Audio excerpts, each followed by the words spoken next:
ಬಹಳ ಬಡವಿ ಇರ್ತಾಳ, ಆಕೆ ಇತ್ತಲ್ಲಿ ಹಣ ಇರಂಗಿಲ್ಲ, ಏನಿಲ್ಲ.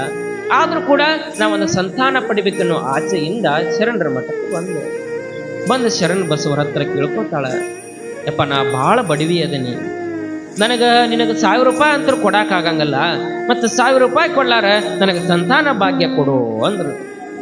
ನನಗೆ ಸಂತಾನ ಭಾಗ್ಯ ಕೊಡಪ್ಪ ಅಂತ ಬೇಡ್ಕೊತಾಳ. ಆಗ ಶರಣರ ಮೂಡ್ ಹೆಂಗಿತ್ತು ಏನೋ ಗೊತ್ತಿಲ್ಲ, ಯಾರಿಗೂ ಕೂಡ ಏನು ಅಂದಿದ್ದಿಲ್ಲ ಶರಣರ. ಆದ್ರೆ ಮತ್ತೆ ಪರಮಾತ್ಮ ಏನು ಪರೀಕ್ಷೆ ಮಾಡತಾನೋ ಏನೋ ಗೊತ್ತಿಲ್ಲ. ಇಲ್ಲ ತಾಯಿ, ನನ್ನ ದಾಸೋಹಕ್ಕೆ ಯಾರು 1000 ರೂಪಾಯಿ ಕೊಡ್ತಾರೋ ಪದ್ಧತಿ ಐತಿ ನಮ್ದು. ದಾಸೋಹಕ್ಕೆ 1000 ರೂಪಾಯಿ ಕೊಟ್ಟವ್ರಿಗೆ ಮಾತ್ರ ಸಂತಾನ ಪ್ರಾಪ್ತಿ, ಇಲ್ಲ ಅಂದ್ರೆ ಇಲ್ಲ. 1000 ರೂಪಾಯಿ ಕೊಡು, ನಿನಗೆ ಸಂತಾನ ಕೊಡ್ತೀನಿ, ಇಲ್ಲ ಅಂದ್ರೆ ಇಲ್ಲ, ಹೋಗಿಬಿಡು ಹೋಗ್ಬಿಡು ಅಂದಾಗ ಆಕಿ ಭಕ್ತಿಗೆ ಸ್ವಲ್ಪ ಮನಸ್ಸು ಹೋಯ್ತು. ಏನಪ್ಪ ಶರಣ ಬಸವ ಹಿಂಗಂದಲ್ಲ, ನಾ ಪರಮಾತ್ಮನಕ್ಕಿಂತಲೂ ಕೂಡ ಶರಣ ಬಸವನ ದೊಡ್ಡವ ಅಂತ ನಂಬಿದ್ಯ, ನನಗೆ ರೊಕ್ಕ ಇರ್ಲಾರ ಸಂತಾನ ಕೊಡಂಗಲ್ಲ ಅಂತ ಅಂದ್ಬಿಟ್ಲ ಶರಣ ಬಸವ ಅಂತ ಭಕ್ತಿ ಏನ್ ಮಾಡಿದ ಅನಿಸ್ತು, ಮನಸ್ಸು ನೊಂದು ಹೋಗ್ತಾಳ. ಯಾವಾಗ ಆಕಿ ಮನೆಗೆ ಹೋದ್ಲು, ಪರಮಾತ್ಮ ನೋಡ್ರಿ, ಆಕಿ ಮನೆಗೆ ಹೋಗ್ತಾಳ. ಶರಣ ಬಸವ 1000 ರೂಪಾಯಿ ಬೇಕಂದಿರ್ತಾನ, ಆಕಿ ಇದ್ದಲ್ಲಿ 1000 ರೂಪಾಯಿ ಇರಂಗಲ್ಲ. ಅವತ್ತಿನ ದಿವಸ ಏನಾಗ್ಬಿಡ್ತೀವಿ ಅಂತಂದ್ರ ರಾತ್ರಿ ಧಾರಾಕಾರವಾಗಿ ಮಳಿ ಸುರಿದ್ಬಿಡ್ತೀವಿ. ಒಟ್ಟ ಕಲಬುರಗಿ ಒಳಗೆ ಎಲ್ಲಿ ನೋಡಿದ್ರೆ ನೀರು ಮೊಳಕಾಲ ಮಠ ನೀರು ಧಾರಾಕಾರವಾಗಿ ನೀರು ಸುರಿಸ್ತೀವಿ. ಶರಣ ಬಸವರ ಮನೆಯೊಳಗೆ ದಿನ ಕೂಡ ದಾಸೋಹ ನಡಿಬೇಕಲ್ಲ, ದಾಸೋಹದೊಳಗಿದ್ದವ್ರು ಬಂದು ಹೇಳ್ತಾರೆ ಶರಣರಿಗೆ, ಯಪ್ಪ ಶರಣ ಬಸವ ರಾತ್ರಿ ಮಳೆ ಆಗಿಬಿಟ್ಟೈತಿ, ದಾಸೋಹ ಮಾಡಕ್ಕೆ ಎಲ್ಲಿ ಕೂಡ ಒಣಗಿದ ಕಟ್ಟಿಗಿಲ್ಲ, ಮತ್ತೆ ಇವತ್ತೊಂದ್ ದಿವ್ಸ ದಾಸೋಹ ನಿಂತು ಬಿಡ್ತೈತಿ, ಹೆಂಗ ಮಾಡೋಣ ಅಂದ್ರು.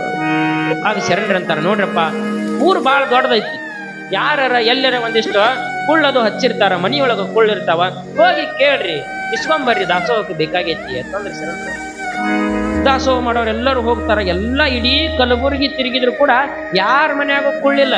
ಎಲ್ಲಿ ಕುಳ್ಳಿದ್ದು ಅಂತಂದ್ರೆ, ಯಾ ಹೆಣ್ಮಗಳಿಗೆ ನಿನಗೆ 1000 ರೂಪಾಯಿ ಕೊಟ್ರೆ ನಾನು ಸಂತಾನ ಕೊಡ್ತೇನಂದ್ರ ಅಕ್ಕಿ ಮನ್ಯಾಗ ಕುಳ್ಳಿದ್ದು.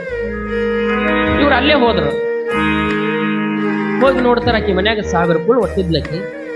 ಅಕ್ಕಿ ಅಂತಾಳೆ, ವಾ ಶರಣರ ದಾಸೋಹಕ್ಕೆ ಕುಳ್ಳು ಬೇಕಾಗೈತಿ, ಎಲ್ಲಿ ಕಟ್ಟಿಗಿಲ್ಲ, ಯಾರ ಮನ್ಯಾಗ ಕುಳ್ಳಿಲ್ಲ, ನಿನ್ನ ಮನ್ಯಾಗ ಅದಾವ, ಒಂದಿಷ್ಟು ಕುಳ್ಳು ಕೊಡ್ತಾಯಿ, ಮತ್ತ ಶರಣರ ದಾಸೋಹಕ್ಕೆ ಅನುಕೂಲ ಆಗತ್ತ.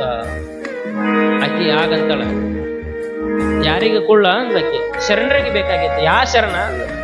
ಯವ್ವ ಬ್ರಹ್ಮಪುರದಾಗ ಅದಾರಲ್ಲ, ಮಕ್ಕಳ ಸಂತಾನ ಕೊಡ್ತಾರಲ್ಲ, ಆ ಶರಣರಿಗೆ ಬೇಕಾಗೈತೇನ? ನಿಮ್ಮ ಶರಣರಿಗೆ ಕುಳ್ಳ ಬೇಕಾಗಿತ್ತು ಅಂತಂದ್ರೆ ನನ್ನಂತಲ್ಲಿ 1000 ಕುಳ್ಳದಾವು, 1 ರೂಪಾಯಿಗೊಂದು ಕುಳ್ಳು ಅಂದ್ಲಕ್ಕಿ.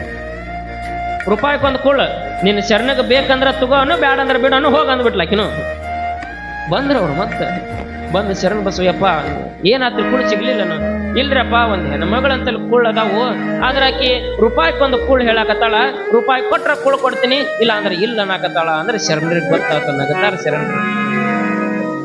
ಓಹೋ, ನಾನೇ ದೊಡ್ಡ ಭಕ್ತ ಅನ್ಕೊಂಡಿದ್ದೆ, ಆದ್ರ ನನಗಿಂತಲೂ ಕೂಡ ದೊಡ್ಡ ಭಕ್ತಿ ಅದಾಳ, ಏನಪ್ಪ ಪರಮಾತ್ಮನಿಂದ ಲೀಲೆ ಅಂತ.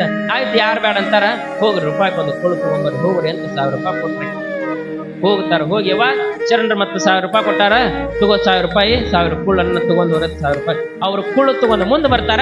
ಹಿಂಗೆ 1000 ರೂಪಾಯಿ ಹಿಡ್ಕೊಂಡು ಆಕಿನ ಮುಂದೆ ಕುಳ್ಳು ದಾಸೋಹಕ್ಕೆ ಹೋದ್ರು. ಶರಣ ಬಸವರು ಕುಂತಿರ್ತಾರ, ಇವ್ರು ಆರಾಮ್ ನಗದಿರ್ತಾರ. ಶರಣ ಬಸವರು ಬಂದು, ಏನಪ್ಪಾ ಶರಣ ಬಸವ, ತಗೋ 1000 ರೂಪಾಯಿ ಕೊಟ್ರೆ ಮಕ್ಕಳು ಕೊಡ್ತಂದ್ಲ, ತಗೋ ನಿನ್ 1000 ರೂಪಾಯಿ ಕೊಡ ನನಗ ಮಕ್ಕಳ ಅಂತ ಕೈ ಒಡ್ಡಿದ್ಲು. ಆಗ ಶರಣ ಬಸವ ಅಂತಾನೆ, ಯವ್ವ ತಾಯಿ ನಿಂದ ಎಂತ ಭಕ್ತಿಯವ, ನಾನೇ ದೊಡ್ಡ ಭಕ್ತ ಅಂತಿದ್ನಿ, ನನಗಿಂತಲೂ ಕೂಡ ದೊಡ್ಡ ಭಕ್ತಿ, ನಿನಗ ಮಕ್ಕಳ ಕೊಡ್ಸಾಕ ಆ ಪರಮಾತ್ಮ ರಾತ್ರಿ ಮಳಿನ ಬರಿಸ್ಬಿಟ್ಟಲ್ಲವ, ನನಗಿಂತ ದೊಡ್ಡ ಹಾಕಿ ನೀನು ಅಂದ ಶರಣ ಬಸವ.